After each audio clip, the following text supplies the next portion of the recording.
On est à l'intérieur du centre commercial qu'on vous montrait tout à l'heure. Regardez comment ça se passe. On est à Sevran, centre commercial à Sevran. On est en France après une nuit de violence. Et on est avec notre envoyé spécial qui est avec nous, qui est là. Ah oui, et vous vous servez, c'est ça ?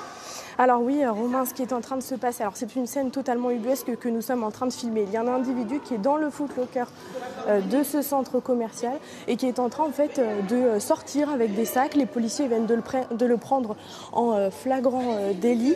Alors, cet individu est sorti avec plusieurs sacs de chaussures qui valent plus d'une centaine d'euros par paire. Et donc voilà ce qu'on voyait dehors. En fait, la scène est d'autant plus impressionnante une fois que l'on rentre à l'intérieur, puisqu'en fait ce sont toutes les boutiques qui sont pillées. Vous voyez ces vitres qui ont été brisées toute la nuit jusqu'à l'intervention des forces de l'ordre aux alentours de 7h20.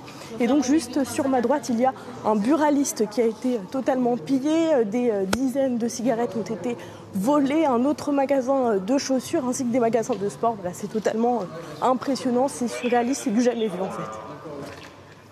Une interpellation en direct, c'est-à-dire qu'il y a encore des gens à 7h40 du matin qui vont dans les magasins pour aller voler, pour se servir.